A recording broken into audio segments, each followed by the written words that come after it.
presence among them was very important. And when Moses was instructed to create the temple, it was made out of a tent, his presence was shown through a cloud. A cloud would descend upon the Holy of Holies, and the cloud would extend up into the sky. The same cloud that led the people out of Egypt. As they were, remember, they were going through the desert. They were going through the Red Sea. They were going through the desert. You had the fire by night, and then you had the cloud by day that would lead them through the desert. And that was his presence among them. When they would see the cloud descend upon the temple into the Holy of Holies, remember, they're in the desert. This is all a tent that is constructed for God's presence. They knew that God was with them. They could not enter the Holy of Holies because it would be filled with this cloud, this smoke that would fill the temple. Some priests in our church would like to use a lot of incense, and they says that's supposed to be the cloud that's in the Holy of Holies. If you can see the sanctuary, you don't have enough incense. Of course, I don't go in for that. I think that would be a little too much. But the importance of God's presence and how God would reveal himself to his people. And of course, in a very simple form of a cloud. But the important thing is the temple itself. The Old Testament readings give us a lot of instructions of how they were to construct this temple, how it would be assigned to people in their midst.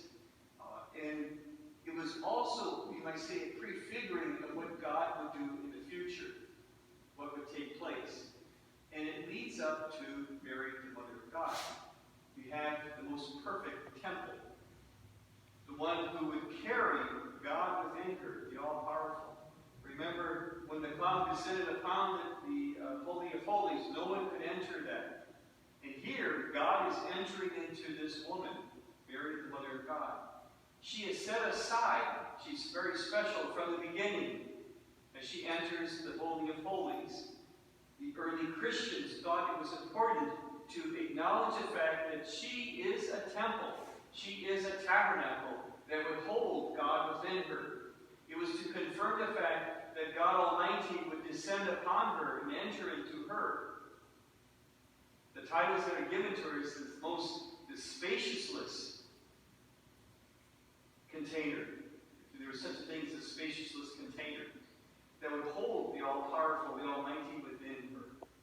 And that is when the icon behind the altar of Our Lady is a symbolism of that, you might say, holding all the powerful within her, the child Jesus within her womb.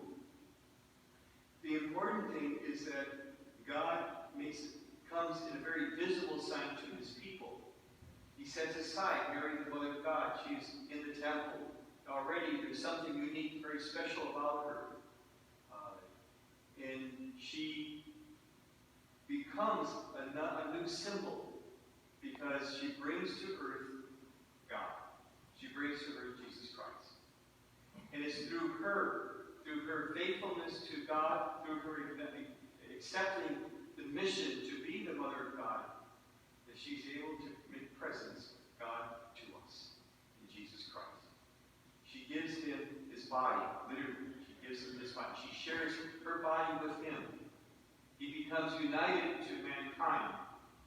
He's not only just separated, but now, in a very visible way, he is with us. And we celebrate his presence among us. God is with us. Mary, the Mother of God, becomes that new tabernacle. There are other references to Mary, the ladder, the unburnable bush. Many titles are given to her in the Annunciation hymn that we use in our church in praise of the Mother of God. And she becomes that instrument, that unity between God and man. Today we bless children. I have no children in the church, but anyhow, the symbolism of hope that's in that child. That's why that child, that small child, is so precious. It's not just another human being, not just a precious gift of God, but it is the hope of humanity. Each child that is born is a sign of God's hope and love for his people. That this child, this person, can be someone unique and very special to mankind. And we know of great people who come in very humble ways and have accomplished great things through their birth and through their life here on earth. And you can imagine how valuable this child is. But most importantly, it's the hope of mankind. And as we look upon these children, we see the hope of the future. Not because they're going to grow up and take our jobs, but they are going to bring God's love to the world. The new ambassadors, you might say, the new soldiers of faith that would bring God's love to the world in a very special way. Glory to Jesus Christ. Amen. Let us all say with our whole soul, with our whole mind,